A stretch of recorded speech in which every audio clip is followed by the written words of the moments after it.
మనకి England cricket team అంటే first మైండ్లోకి ఏం గుర్తొచ్చేది బ్యాచ్ బాల్ క్రికెట్ అనే కదా.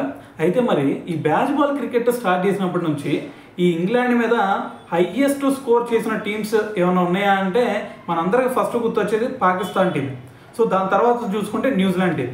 అయితే మరి వాటి పేరు మీద ఉన్న రికార్డుల్ని నిన్న ఇండియన్ టీం 587 రన్స్ కొట్టి ఆ రికార్డులు అన్నింటిని కూడా బ్రేక్ చేసి పక్కన పెట్టేసింది.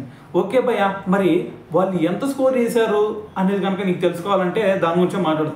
అయితే ఫస్ట్ ఈ లిస్ట్లో కనుక టాప్ 5 లిస్ట్లో చూసుకుంటే ఫస్ట్ మన ఇండియన్ టీం ఉంది 587 రన్స్, అది కూడా నిన్న కొట్టింది. అయితే దాని తర్వాత వచ్చేసరికి పాకిస్తాన్. సో పాకిస్తాన్ 2022లో రావల్పిండికి వాళ్ళు పిలిపించి 579 రన్స్ అయితే కొడతాం జరిగింది. సో అక్కడ తాగలేదు. సో దాని తర్వాత చూసుకుంటే 2024లో ముల్తాన్ వేదిక్గా ఏకంగా 556 రన్స్ చేసి థర్డ్ ప్లేస్లో కూడా వాళ్ళే ఉండటం జరిగింది.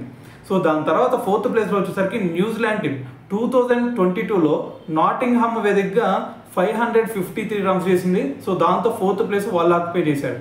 మరి ఫిఫ్త్ ప్లేస్లో ఎవరంటే ఫిఫ్త్ ప్లేస్లో కూడా న్యూజిలాండే. న్యూజిలాండ్ చూసుకుంటే వెల్లింగ్టన్ వేదికగా 2023లో ఏకంగా 483 రన్స్ చేసి ఫిఫ్త్ ప్లేస్లో అయితే వాళ్ళు ఉండటం జరిగిందనమాట. సో ఓవరాల్గా చూసుకుంటే మరి వీళ్ళు బ్యాచ్ బాల్ క్రికెట్ స్టార్ట్ చేసినప్పటి నుంచి మరి టాప్ 5 హైయెస్ట్ స్కోర్ చేసిన టీమ్స్ అయితే ఇవన్నమాట.